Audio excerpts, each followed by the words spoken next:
Huge shout out goes out to our current channel members.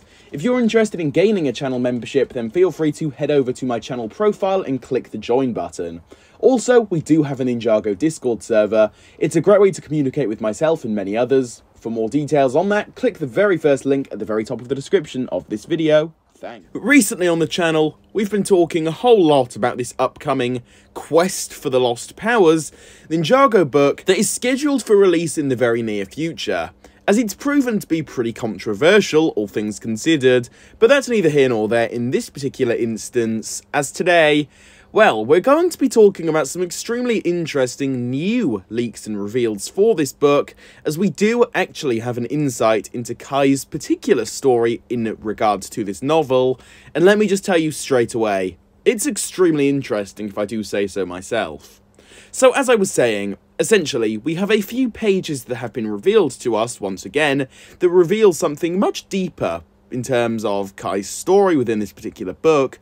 So today, I want to basically just go ahead and read a small extract from this story, and then afterwards, I want to go ahead and talk about it and dissect everything there is to go over with all of you. So feel free to pause the video here if you want to take a look and read this entire thing. Just for the sake of making this video as interesting as possible for you guys, I'm not going to read the entire extract out, just a small portion that mostly applies to what I want to get into in this video. But here we go, quote, "A few of the customers looked up from their meals to stare at Kai. Meanwhile, on the other side of the counter, the owner of the restaurant, Skylor Chen, sighed.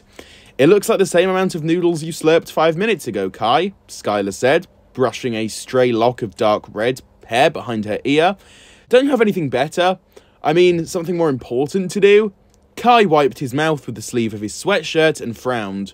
'No more fire powers, remember? There's nothing important for me to do anymore.' Above her, a TV screen was tuned to NGTV News. Veteran reporter Gail Gossip appeared on the screen, standing on a busy Ninjago City street. In the distance, the police sirens wailed.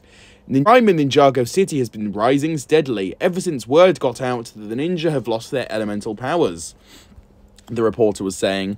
"I tried to contact the ninja for comment, but they're not returning my calls."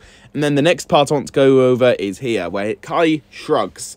"I haven't changed my phone in days," he said. "What's the point? Without my fire powers, I've lost my spark." "That's not true," Skylor insisted. "You still know Spinjitzu, you're still as smart as you ever were, and brave. You can still do good in the world." And there's the rest of it in case you guys want to take a quick read of that, but I'm going to be moving on in this video. So, as we can see here, to put things very simply, Kai is basically feeling down as a result of him losing his elemental power of fire, to the point where this is giving me extremely heavy Season 11 vibes after Aspheera stole his powers in that season.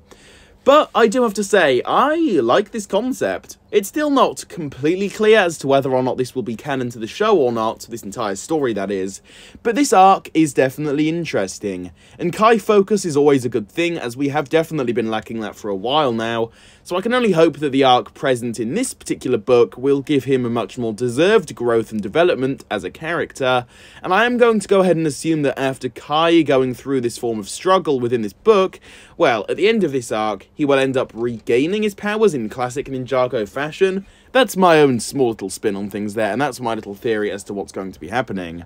But overall, from the few pages that we do have access to as of right now, this is shaping up to be pretty promising in my opinion, and although I have definitely had some negative things to say about this book, well, the contents of it don't seem all that bad. I would have just preferred to see this stuff actually take place in the show, as Ninjago is a TV show, so I don't think having such a core story take place in a book that not everybody's going to have access to is the right move, but just looking at the story itself and completely putting all of that aside, yeah, this looks pretty interesting to be honest, and I do have to say I'm a fan of it. I may actually consider picking this book up, as so far these small extracts from it seem quite interesting and quite good.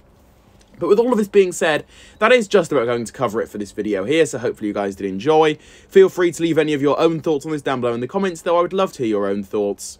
As always, if you did enjoy today's video, be sure to, of course, leave a like on it, subscribe to the channel for more, and hit the notification bell so that you can be the first to watch my new videos whenever I do first release them. And with all of this being said, I'll see you all soon for my next one. Goodbye.